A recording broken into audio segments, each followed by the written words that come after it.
자, 이 시간에 여러분과 함께 나눌 말씀은 부활이라고 하는 제목입니다. 부활이 뭡니까? 부활은 죽은 자가 다시 살아나는 것입니다. 그런데 사람들이 죽으면 그만이지 죽은 자가 어떻게 다시 살아나느냐 이런 생각을 많이 하게 되죠. 그래서 이 시간에 여러분에게 하나님의 말씀을 한 구절 보여드리겠습니다. 사도행전 4장 1절로 3절입니다. 우리 한번 같이 읽어볼까요?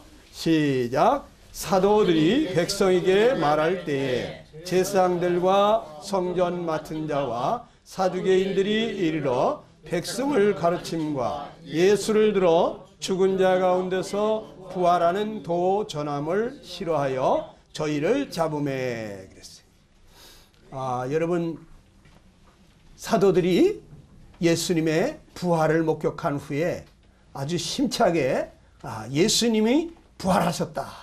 우리가 두 눈으로 똑똑히 보았다. 우리 예수 믿는 자들도 예수님과 같이 그렇게 부활하게 될 것이라고 힘있게 외쳤습니다. 그럴 때 거기 제사장들, 하나님을 잘 믿는다고 하는 이러한 제사장들, 또 하나님의 성전을 맡은 자들, 또 사두개인들, 이런 사람들이 어떻게 반응을 했을까요? 이들이 부활의 도를 전하는 것을 싫어하여 저희를 잡았다 그랬습니다. 사도들을 잡아다가 감금을 시킨 겁니다. 하나님을 잘 믿는다는 사람까지도 이렇게 죽은 자가 다시 살아났다고 하니까 그것을 어떻게 믿느냐, 이렇게 못 믿을 이야기로 생각을 했는데, 일반인들이야 어떻게 했어요? 여러분들에게 죽은 자가 다시 살아나셨다, 이런 얘기를 하면 믿을 수가 있겠습니까? 그렇죠. 우리 믿는 사람들도 예수님과 같이 다시 부활한다, 이 세상이 전부가 아니다, 이런 얘기를 하면 어떻게 믿을 수가 있겠습니까? 사람은 다 죽습니다. 왜 죽습니까? 죄의 삭시 사망이기 때문에 죄값으로 사망을 당하는 것입니다. 그래서 이 죄인들은 죽고 다시 살지 못하는 것입니다.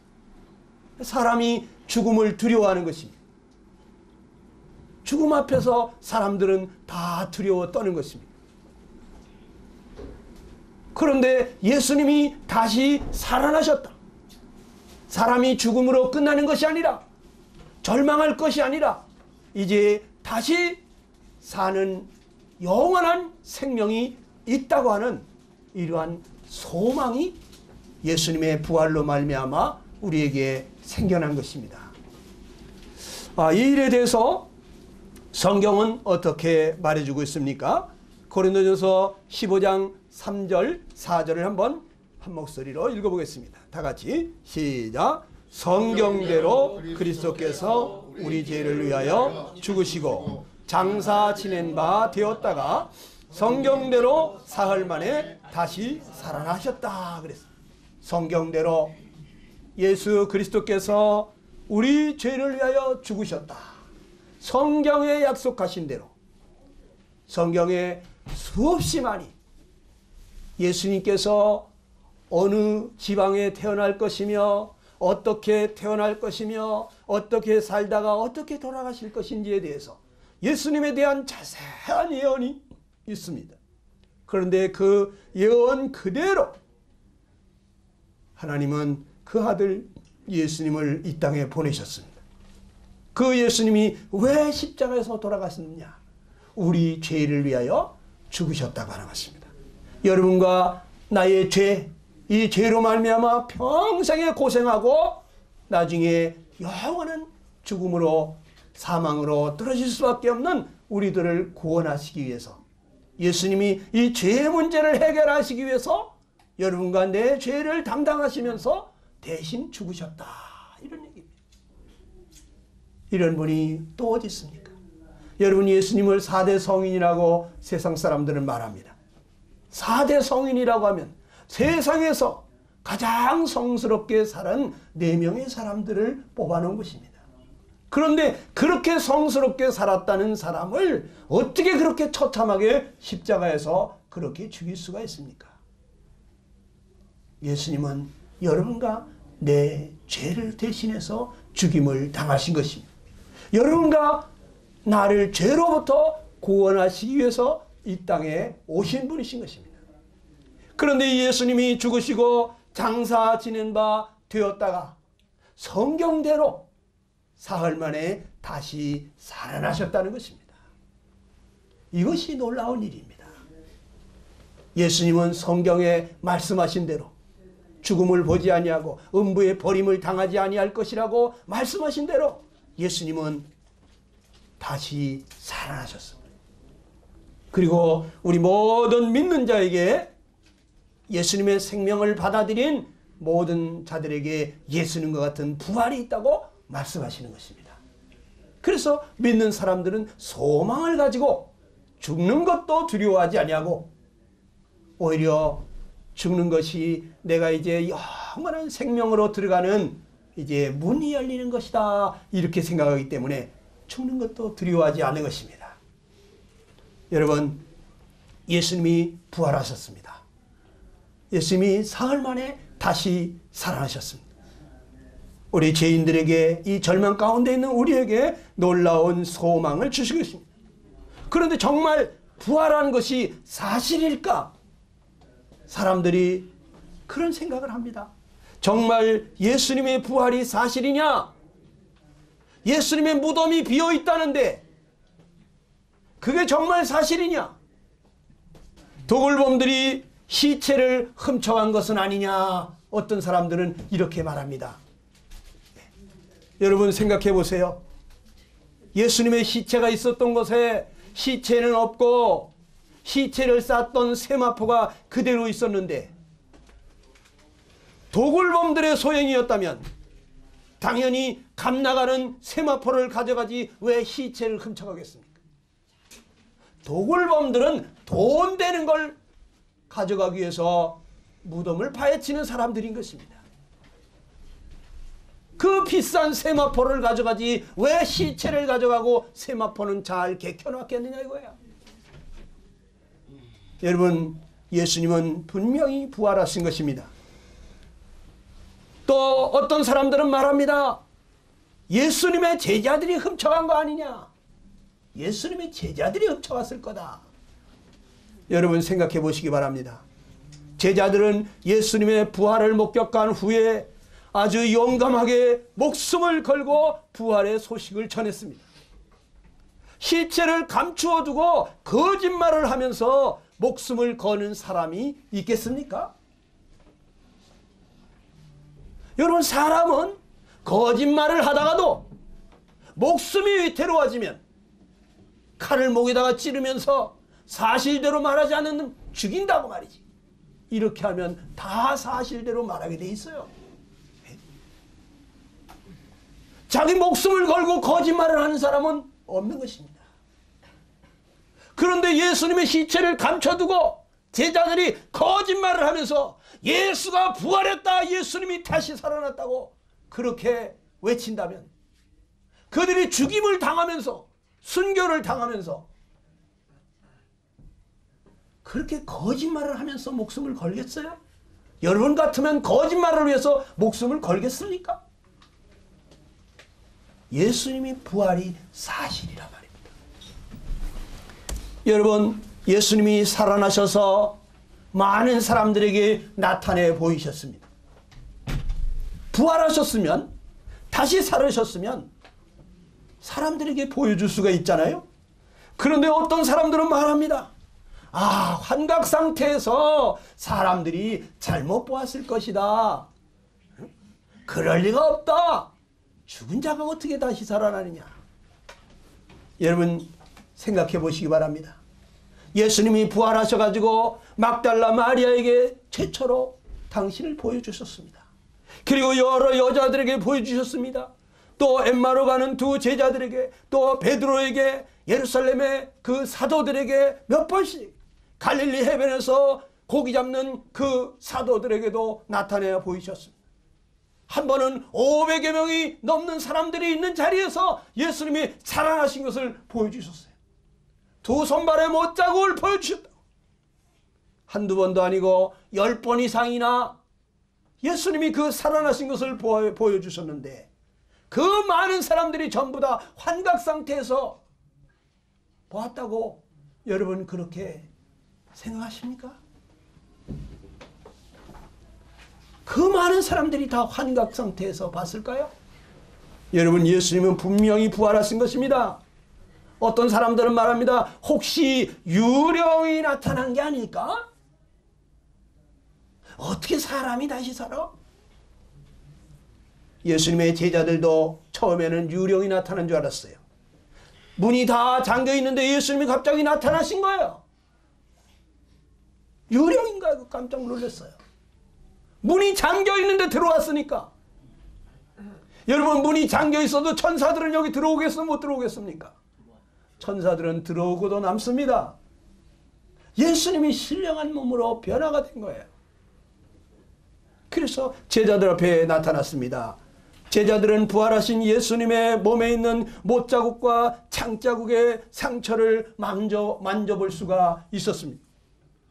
그리고 예수님은 생선 한 토막을 잡수시면서 예수님이 유령이 아니라고 하는 것을 보여줬어요. 여러분, 살과 뼈가 없는 유령이 그렇게 생선을 먹을 수가 있습니까? 예수님은 분명히 살아나신 것입니다. 예수님이 살아나셔서 어느 날 500여 명이 사람들이 있는 자리에서 당신을 나타내 보이셨어요. 그 500여 명의 사람들이 한 사람이 보았다면 잘못 볼 가능성도 있지만은, 그러나 그 많은 사람들이 어떻게 다 잘못 볼 수가 있습니까? 더구나 사도 바울이 고린도전서를 이 15장을 쓸 때 내가 예수님이 부활하신 것을 지금 말하고 있는데 내가 환각 상태에서 잘못 보고 얘기하는 건지, 지금도 500여 명 중에서 태반이나 살아있으니까 그들에게 가서 물어보라는 거예요. 무슨 얘기입니까? 예수님은 분명히 살아나셨다는 거예요. 지금도 말이죠, 두 사람만 똑같은 말을 하면 그 증인의 말을 채택을 하는 거예요.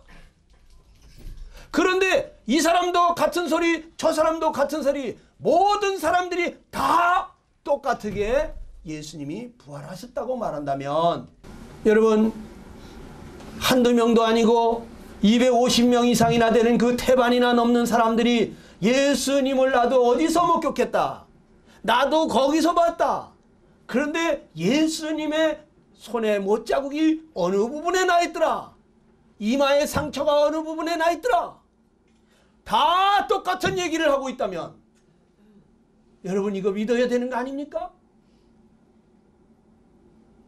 두 사람만 똑같은 증언을 해도 그 증언을 우리는 받아들입니다. 그런데 500여 명의 많은 사람들이 일시에 예수님의 부활하신 모습을 보았고 그 중에 태반이 살아있다고, 내가 하는 말이 사실인지 아닌지 정말 알아보고 싶으면 지금 저 밖에 나가봐라. 예수님을 부활하신 것을 목격한 사람들이 생생하게 산 증인들이 저기 있다고 사도 바울은 외친 것입니다. 여러분, 이 예수님이 부활했다고 하는 것은 사실입니다.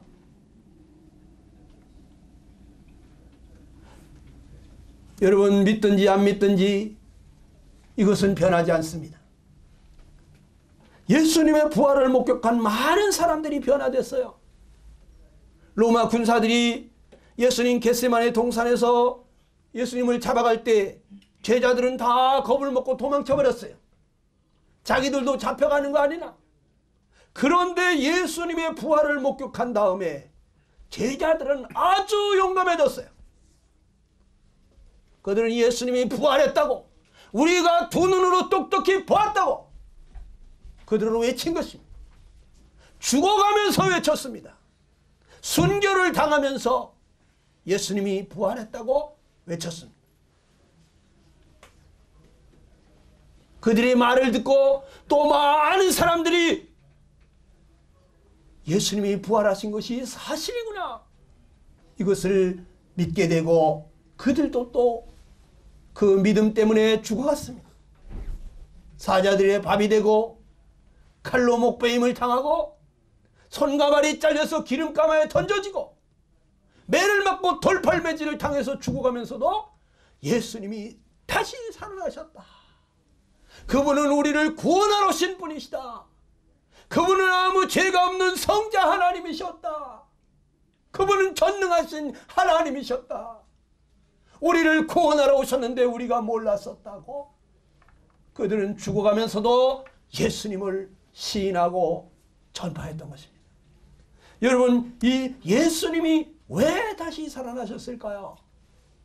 로마서 4장 25절을 보게 되니까 우리 한번 같이 읽어보겠습니다. 다 같이 한 목소리로 시작.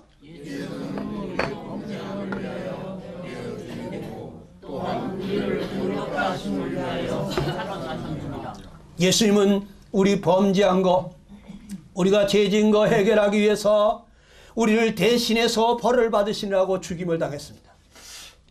그런데 예수님은 왜 살아났다고 했느냐? 우리를 의롭다 하심을 위해서 살아나셨다고 그랬어요. 우리를 의롭다, 너희들을 의롭다 그런 것입니다. 여러분, 의롭다는 게 뭐예요? 바로 죄 없다 이 얘기입니다. 너희들이 이제 죄 없다. 너희 죄는 내가 다 담당했다. 너희 죄에 대한 형벌을 내가 다 받았다. 너희 이제 의롭게 되었다. 너희 죄는 해결됐다. 예수님이 부활하셔서 그렇게 선포하시는 거예요. 여러분, 믿어지십니까? 여러분, 죄가 다 해결됐습니다. 아멘? 믿어지시는 분만 아멘 해보시기 바랍니다. 믿어지십니까? 예수님이 여러분의 죄를 해결하셨어요. 내가 받아야 될 죄의 형벌을 예수님이 다 받았어요. 죄값은 사망인데, 이 죄인이 사망을 당해야 되는데 죄 없는 예수님이 사망을 당하시면서 내 죄값을 다 치르셨다 이겁니다.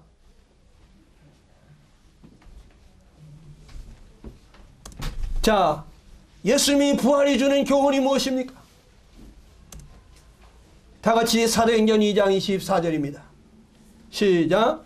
하나님께서 사망의 고통을 풀어 살리셨으니 이는 그가 사망에게 매여 있을 수 없었습니다.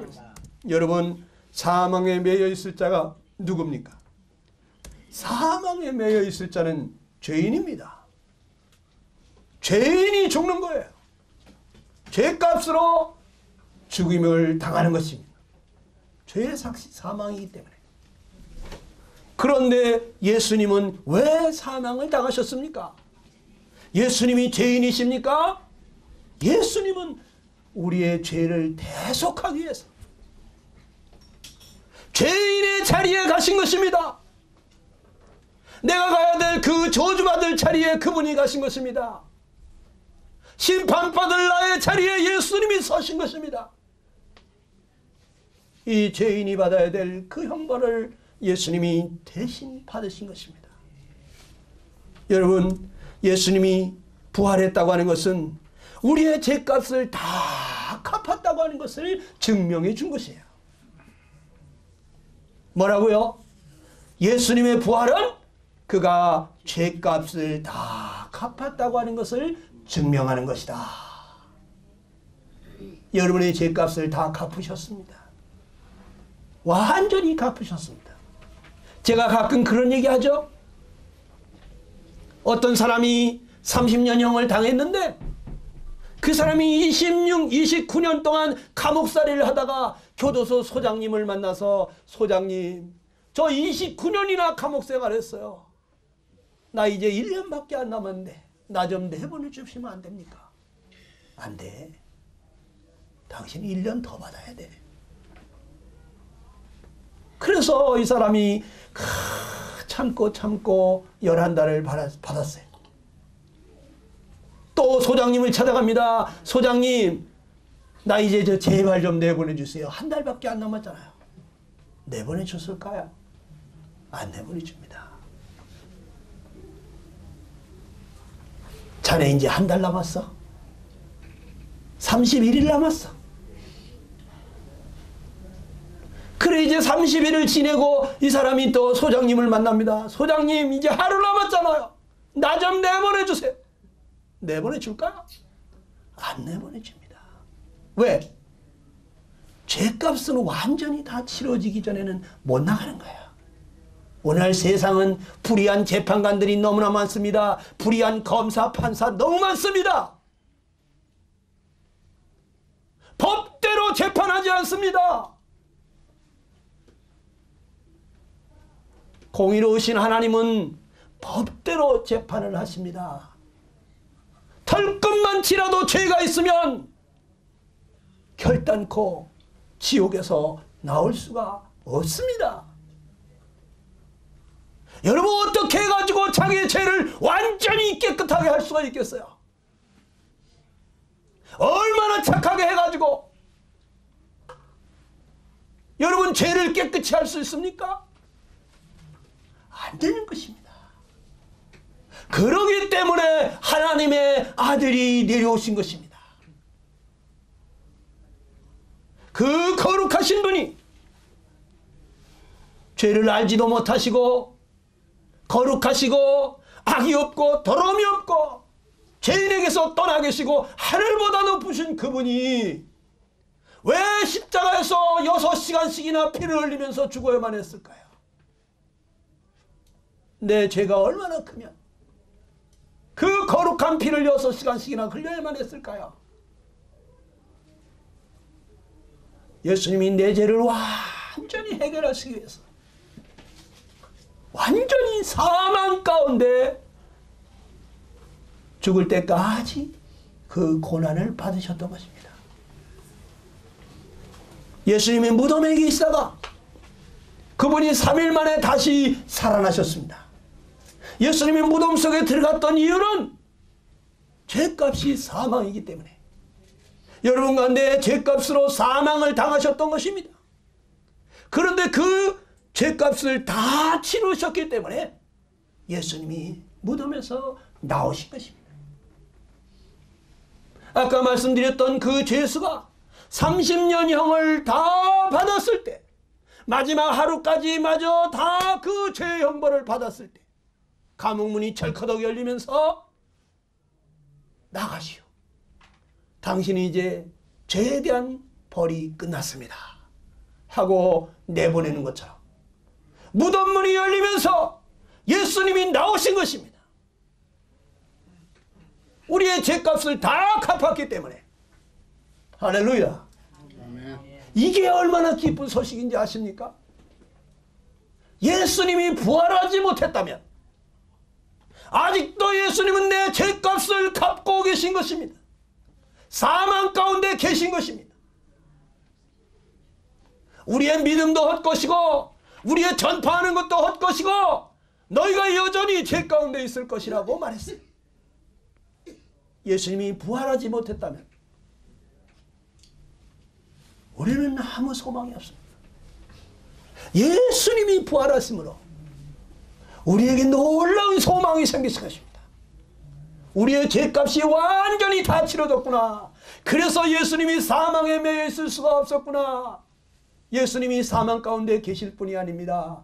죄인이 사망 가운데 있어야 하는 것입니다. 그런데 그분이 잠깐 동안 여러분과 내 죄 때문에 사망을 당하셨어요. 그런데 우리의 죄를 완전히 해결했기 때문에 이제 더 이상 그 의로우시고 거룩하신 하나님을 그 무덤 속에 둘 수가 없었던 것입니다. 하나님이 무덤을 열으시고 그 아들 예수님을 살려내셔서 이제는 됐다. 네가 할 일은 다 했다. 이제 아버지 집으로 가자고 데리고 가신 것입니다. 아멘. 여러분, 이 부활이 얼마나 기쁜 소식인지 아십니까? 성경에 보면 부활에 대하여 로마서 1장 3절로 4절에 이렇게 말하고 있습니다. 우리 한번 같이 읽어볼까요? 시작. 성결의 영어로는 죽은 가운데서 부활하여 능력으로 하나님의 아들로 인정되셨으니 곧 우리 주 예수 그리스도시니라 그랬어. 성결의 영으로는 예수님이 성결한 영이라는 거예요.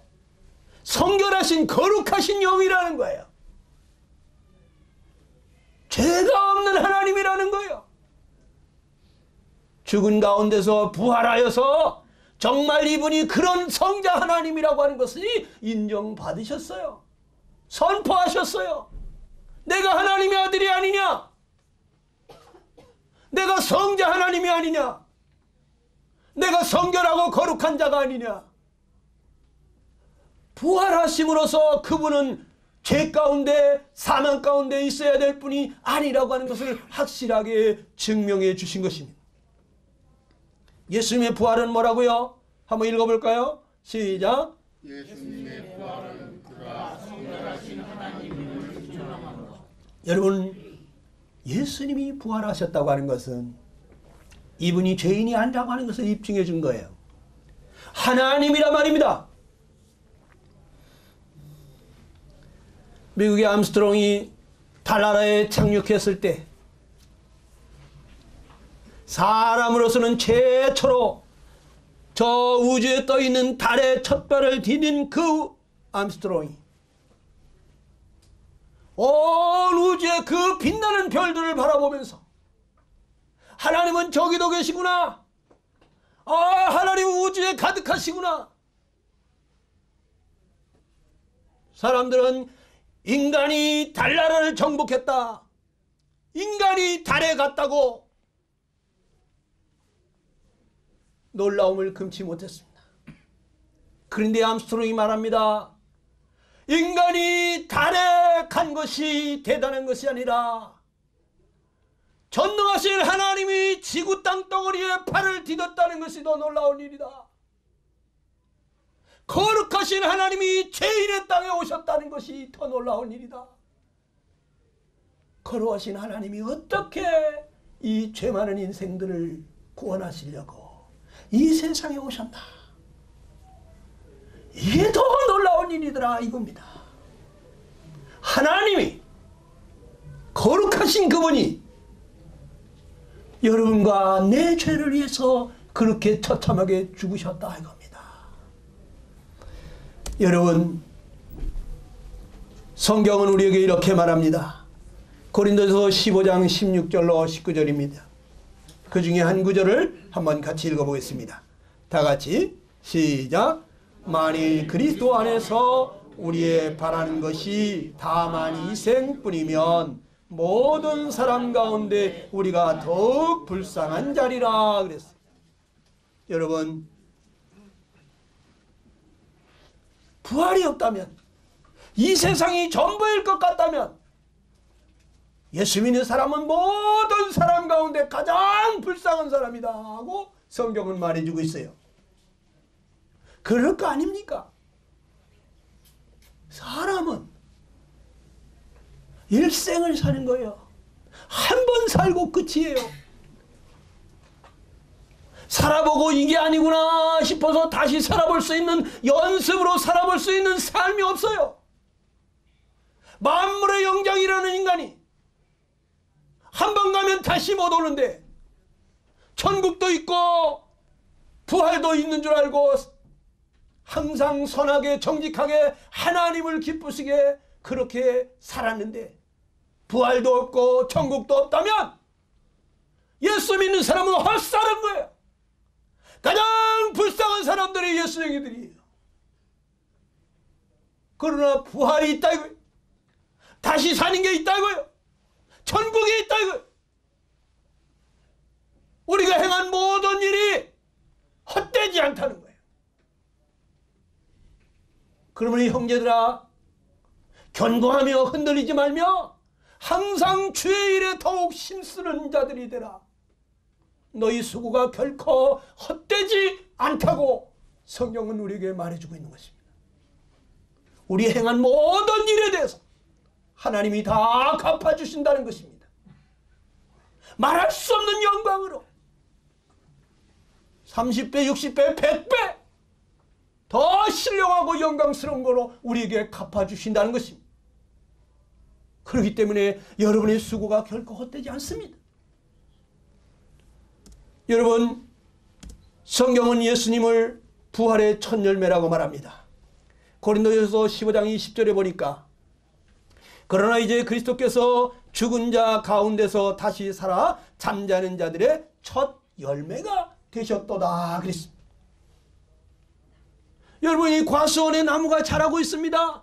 사과나무에 아주 사과가 주렁주렁 달립니다. 그런데 첫 열매를 땄습니다. 그런데 너무나 맛있습니다. 너무 풍성합니다. 농부는 뭐라고 할까요? 야, 올가을에는 아주 사과 풍년이로구나.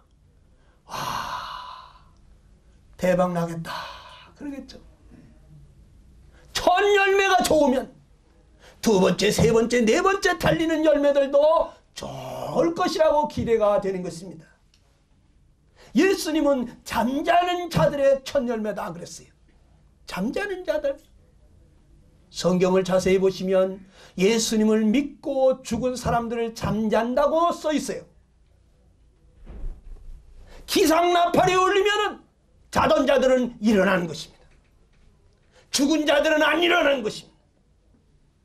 근데 예수 믿고 죽은 사람들은 마지막 나팔 소리 울릴 때 다 부활하는 것입니다. 다시 살아나는 것입니다. 우리에게 이런 소망이 있어요. 어떤 모습으로 산다 그랬습니까? 첫 열매와 같은 모습으로, 예수님과 같은 모습으로 우리가 살아난다는 거예요. 빌립보서 3장 21절 다 같이 시작. 그가 우리 낮은 몸을 자기 영광의 몸의 형체와 같이 변케 하시리라. 우리를 예수님의 그 영광의 몸의 형체와 같이 그렇게 우리를 변화시킨다는 거예요. 예수님과 같은 모습으로 우리가 변화된다는 것입니다. 부활하신 예수님, 그 모습으로 우리도 똑같이 부활한다 이겁니다. 할렐루야. 아멘. 얼마나 기쁜 소식입니까? 죽은 자들이 어떻게 다시 사느냐. 어떤 사람들이 말합니다. 죽은 사람들이 어떻게 다시 사느냐고. 하나님 말씀하십니다. 이 어리석은 자야, 너의 뿌리는 것이 죽지 않으면 살아나지 못하는 걸 모르냐? 죽어야 다시 사는 것이니라. 한 알의 밀이 땅에 떨어져 한 알 그대로 있으면 한 알 그대로지만 그것이 죽으면 30배, 60배, 100배의 열매가 거치는 것을 모르느냐? 죽어야 다시 사는 것이다. 죽으면 끝이 아니다 이겁니다. 그러면서 뭐라 그럽니까? 너의 뿌리는 것은 장래 형체를 뿌리는 것이 아니고 다만 밀이나 다른 알갱이를 뿌리는 거 아니냐 이거야.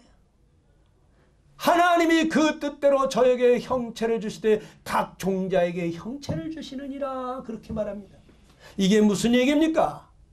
여러분이 밀이 이렇게 아주 아름답게 바람에 휘날리고 있습니다. 그런데 이 아름다운 밀, 이 밀을 거두기 위해서 여러분들은 이런 밀을 심습니까? 아닙니다. 여러분이 밀에 알갱이를 심을 뿐입니다. 그런데 저 작은 알갱이를 심었는데 아주 새로운 형체의 밀이 생겨나는 것을 보게 되는 것입니다. 죽은 자의 부활도 그와 같다 이거예요. 우리 이런 썩을 몸, 죽을 몸이 무덤 속에 들어갔지만은 그러나 부활할 때는 이러한 몸이 아니라 새로운 형체의 몸으로 부활한다 이런 얘기입니다. 이해를 돕기 위해서 더 말씀을 드립니다. 여러분 저렇게 탐스러운 사과를 얻기 위해서 사과를 심습니까? 사과 씨앗을 심습니까? 씨앗을 심습니다. 알갱이 하나 심습니다. 여러분 저런 콩깍지에 콩이 가득한 저런 콩을 우리가 추수하기 위해서 콩깍지를 심습니까? 콩알갱이를 심습니까? 알갱이를 심습니다. 우리 어머니 농사 지어보셨죠?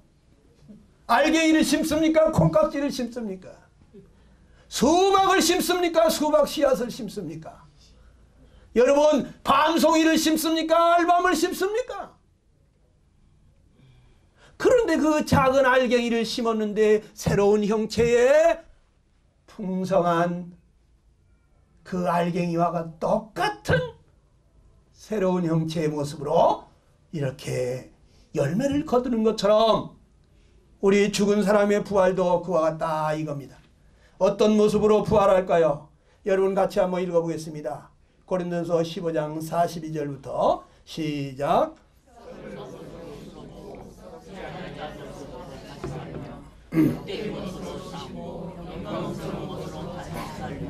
약한 것으로 쉬고 강한 것으로 다시 살며 육의 몸으로 신고 신령한 몸으로 다시 살아니 육의 몸이 있으므로 신령한 몸이 있느니라. 자, 우리가 부활할 때는 이 썩을 몸으로 심습니다. 이 썩을 것이 죽어서 화장터에 재가 되든지 아니면 무덤 속에 흙이 되든지 우리가 썩을 것으로 심었습니다. 그런데 부활할 때는 썩지 아니할 것으로 다시 산다 이런 얘기입니다. 죽지 않는 몸, 썩지 않는 몸으로 부활한다는 겁니다. 그래야 영원히 살 거 아닙니까? 또 이 욕된 것으로 심었습니다.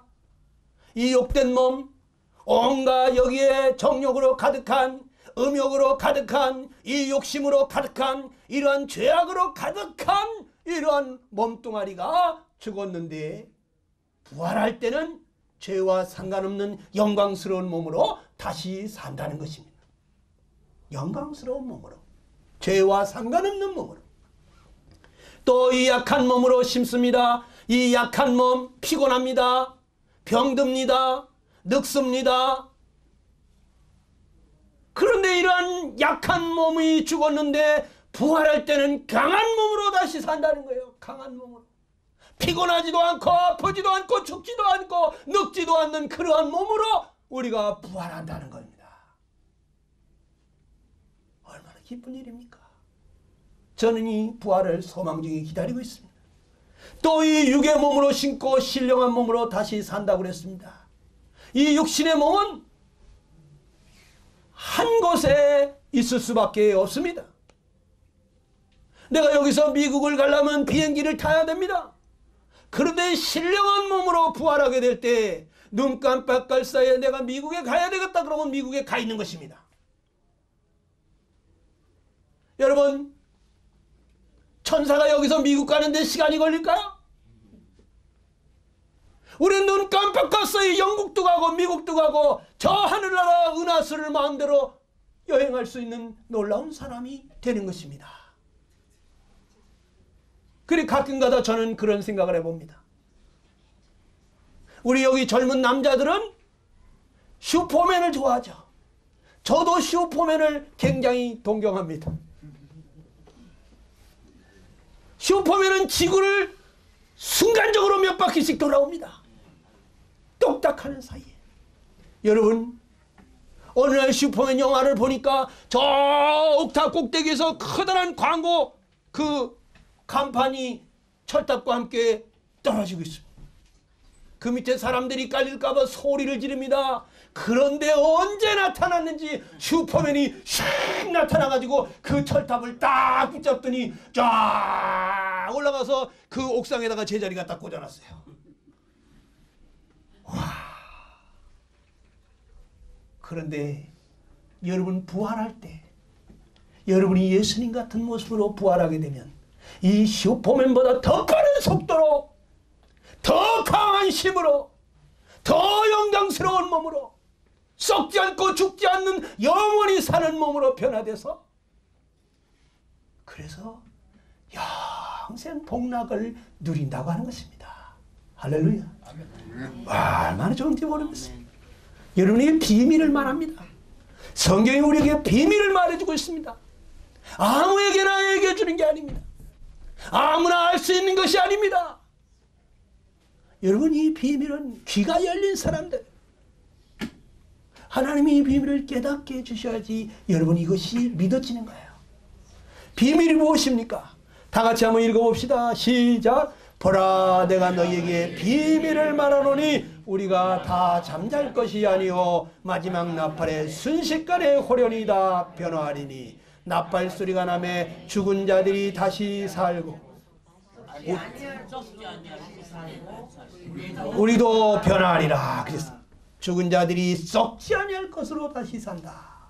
그리고 우리도 변화한다. 순식간에 눈 깜빡 깜빡할 사이에 호련히 변화가 되는 거예요. 예수님과 같은 모습으로 변화가 되는 거예요.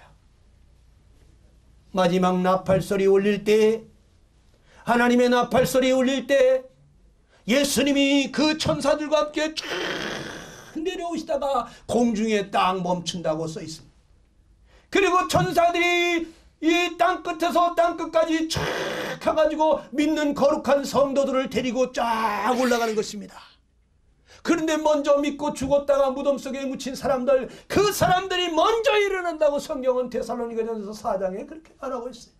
그리고 우리 살아남은 자도, 우리도 갑자기 변화가 돼가지고 공중으로 끌어올려지리니 그리하여 우리가 항상 주와 함께 있으리라. 그러니 여러 말로 서로 위로하라. 무엇이 위로입니까? 우리에게는 죽어도 다시 살고 영원히 사는 이 소망이 있으니 걱정하지 마라. 단칸 새방에 살아도 걱정하지 마라. 우리를 위해서 주님께서 영원한 맨션을 예비하셨다.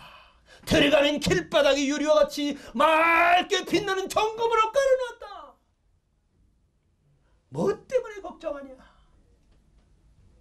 여러분, 이 소망을 가진 사람들은 아무 부족함을 모르는 것입니다. 제가 얘기했잖아요. 예수님 믿고 약 20년 동안 스트레스가 뭔지 모르고 살아봤다. 왜 스트레스를 받는 줄을 모르겠더라. 너무너무 행복하더라 말이야. 여러분, 예수님 제대로 믿으면 너무나 행복합니다. 그 예수님이 우리 마음속에 오셔서 살기 때문에 늘 예수님의 평안이 나의 평안, 예수님의 기쁨이 나의 기쁨, 예수님의 사랑이 나의 사랑, 예수님의 거룩이 나의 거룩이기 때문에 여러분, 세상에 묻혀 살아도 세상을 밟고 사는 사람이 아무리 어둠이 짙어도 어둠 속에 묻히는 자가 아니라 어둠을 밝히는 빛과 같은 존재로 살게 되는 것입니다. 이 놀라운 삶을 여러분 다 살게 되기를 축원합니다. 우리가 이제 해야 될 일은 무엇입니까? 여러분, 예수님 만날 준비 되셨습니까? 오늘 예수님 오신다면 그 예수님 만날 준비 되셨습니까?